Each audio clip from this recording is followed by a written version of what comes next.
Camera on. Hello, thank you for joining us for another segment of Camera On with Authors Inside. Today, we have another special guest. This is my brother in the journey. And before we get started, if you can hit the like button and subscribe if you want notification for more content like this. I'm gonna let him introduce himself, and we're gonna get started. Go ahead and introduce yourself to the viewers. All right, Manuel. My name is Esteban Quiroz, but everybody knows me in the system as Peps. I'm from Riverside, California. Hey, Peps, man, thank you for joining us, man. How you been, man? Absolutely. It's good seeing you, man. Man, you too. You too, man. I'm glad to see you on this side. Yeah. That's what's Man, up, man. Hey, how long were you was incarcerated? I did 25 years. 25 years. That's a long time. Pep, can you share with our viewers what was that experience like for you?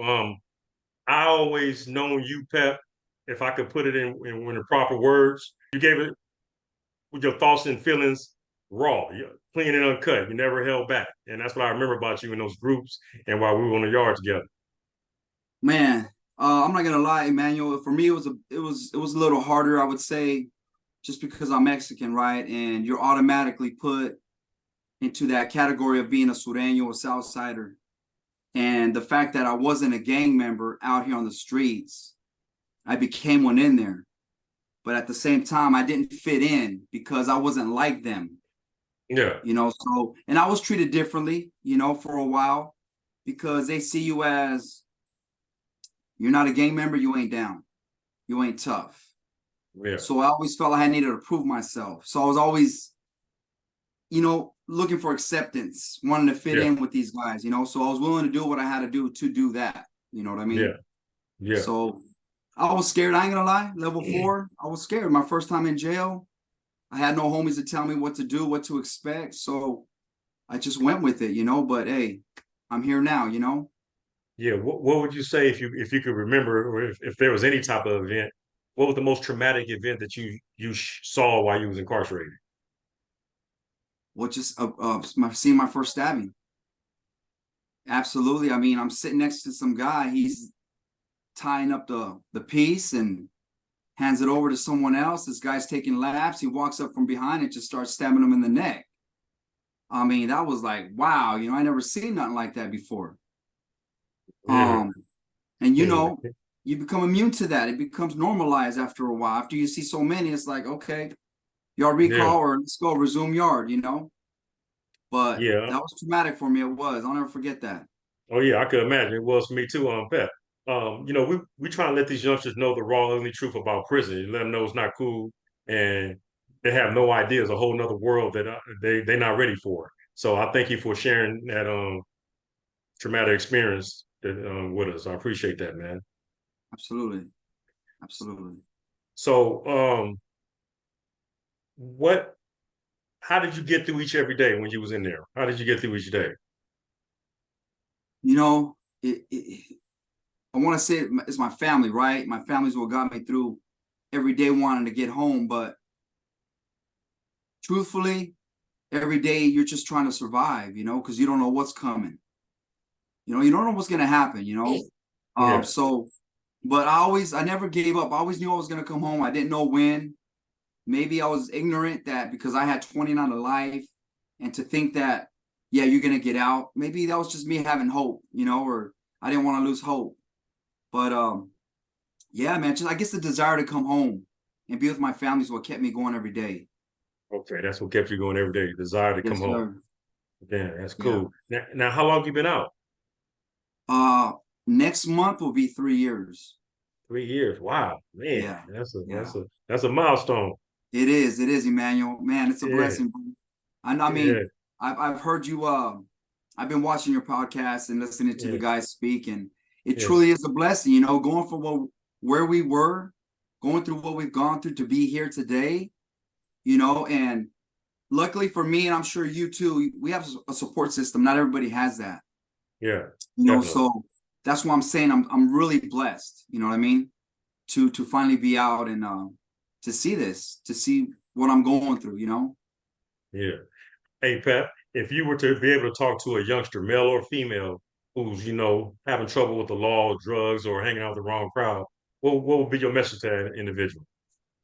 Um, so with me, Emmanuel, It starts at home, bro. It's the parents I want to talk to. It's not the kids. It's the kids. It's the parents, bro. The parents have a lot to do with it. You know, and Hmm. this is my opinion. You feel me? Because it pertains to me. Because my parents had a lot to do with who I became, what I believed in. So I think parents these days don't have enough communication with their kids, you know. They just want to, you know, tell them what to do and not explain stuff to them, you know what I mean? But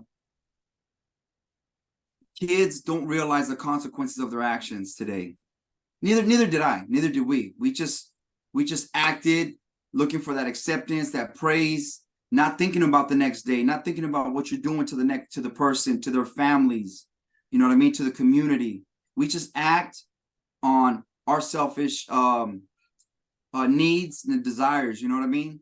Yeah, But these kids, they really need to think about what they're doing and not worry about what people think about them. But I know it's very hard because it was hard for me. definitely. Yeah, yeah, definitely. Yeah, take time to think things through. Basically, Oh, absolutely, Manuel, yeah. absolutely. How did your experience shape your outlook on life? Oh, how I live today, Manuel. Yeah. Um, you got to have an attitude of gratitude. You know what I mean? Um, it's not easy. You know, even though I have the support system, you know, I was who I was for so many years. I've worked on myself for a lot of years to change, but that person is still in me, and I got to keep them in control. You know what I mean? So, but I'm grateful for everything that I have, where I'm at, how far I've come. But Yeah. and my work is never it's never over. You know, I need to continue to better myself, to be a better person, you know, to my girl, to my family, to my nieces and nephews. You know, I need to lead by example with them, you know, Yeah. and that's where I'm at right now in life. That's cool. So what would you say now that you're home has been some of your biggest challenges or obstacles? Oh, it's this right here. I still to this day don't know how to use a computer. I have difficulties sending emails. You got to click here, you got to click there to get to Hmm, this, and hmm. it's the phones, bro. It's the Yeah, phones. yeah, It's yeah. just it's super hard for me, you know. Yeah, And again, this is something I need to work on. My patience when it comes to this, I get really frustrated. yeah. So I'm like, I'm done, you know. Yeah. And my girl, she really helps me with that. So I'm getting a little bit better. Okay, that's good. Yeah, that's have been one of mine. I'm getting better as well. Now, what do you do for a living? I'm a facilities manager. Um, but what I'm working on now is my clothing brand, which you can see a little bit back here. Okay. Yeah. It's I was Uh, a little felon right here, right? uh, But now the name of my company is In Custody. in custody. In Custody, yes, sir. Okay. So Cool, that's what man. I'm working on, building on right now. Because I was going to ask you after this question, well, what are some of your milestones that you'd like to achieve? You know, what would you like to achieve within 3 to 5 years? And I see you already started working on your own clothing company. Oh yeah, and Emmanuel, tomorrow I'm going to go look at a house. I'm gonna go buy a house. Ooh, yeah, that's Yeah, so nice. you know, God willing, tomorrow's I finally got a pre-approved today. I got pre-approved. So Yeah, tomorrow we're gonna go look at a couple homes to see what happens because they're going fast and they're expensive, but we gotta try to get one as soon as possible. definitely, man. Congratulations, man. Thank you, Emmanuel. Thank you. Hey, Absolutely. Pep, I don't know if I told you this, but you know, when we used to challenge each other on the basketball court, it was good, healthy competition, and also it was therapeutic for me, man. You know, when we play basketball like that on that type of level, because everybody in there don't know how to play basketball like that. So Right. when I find someone who knows the game and can give me a good challenge, I used to love playing against you because it was therapeutic for me. It put me in a place like I'm in college somewhere or I'm overseas somewhere and somewhere other than prison, Okay. man. So I just want to say thank you for that time to be Absolutely, somewhere bro. else, man. Absolutely. I appreciate that, man. We had some good games, man. We had some good But games yeah, back and forth. and, Back and forth. I'm gonna keep it real. You got the best of me. Oh, Yeah, at the end result, you got the best of me. you didn't have to put it out there, Emmanuel. I just said it went back and forth. Hey, that's Oh, okay, man. You know, keep it that's what real. makes That's me right. get better, man. I'm Absolutely. Yeah, I appreciated that, man. So I just want to wish you much continued success.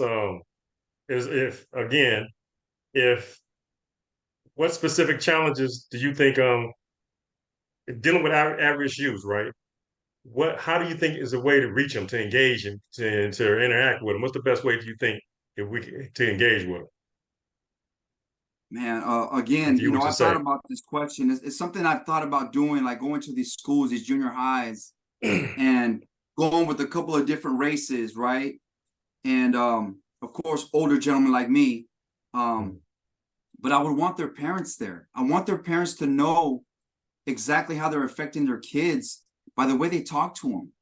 You know what I mean? By yelling at them or not yelling at them, not giving them attention, or you know what I mean? But Yeah. these kids, I think they have such low self-esteem. They're so insecure, and they're just looking for love, man. And they're looking for it in the streets, which I understand. You understand too. We look for it on the streets through the homies. We think that's love because it feels good. They give us a praise, and but what they don't realize that once they go do something, where they're gonna end up, juvie, jail, the pen, or dead. And Yeah, then you always definitely. got to think about the families that you affect. Nobody Definitely. thinks about that. Nobody does. I didn't, Yeah. and unfortunately, the more they do it as children, as kids, teenagers, it becomes normalized and their feelings Hmm. are gone. They have no feelings for it. Yeah. And they need to know that they're hurting someone and they're hurting themselves and their families, Okay. for Definitely. sure. Hey, now that you out, what do you think some of the most common stereotypes? Do people stereotype you? What do you think is the most common stereotype of people coming out of prison? Oh, well, I believe that a lot of people don't want us out, and the truth is, Emmanuel, I wear this because this is who they called me to be. This is what I am. I'm a felon. You feel me? I'm not gonna sit here and act like I wasn't in prison. I was in prison, but that's not gonna define the person I become. You know what I mean? Definitely. I'm gonna strive to move up and not stay down here as a felon that doesn't want to work, sell, goes back to prison. Nah, nah. They call me little felon. I worked R&R. In CMC West. I worked Right. R&R.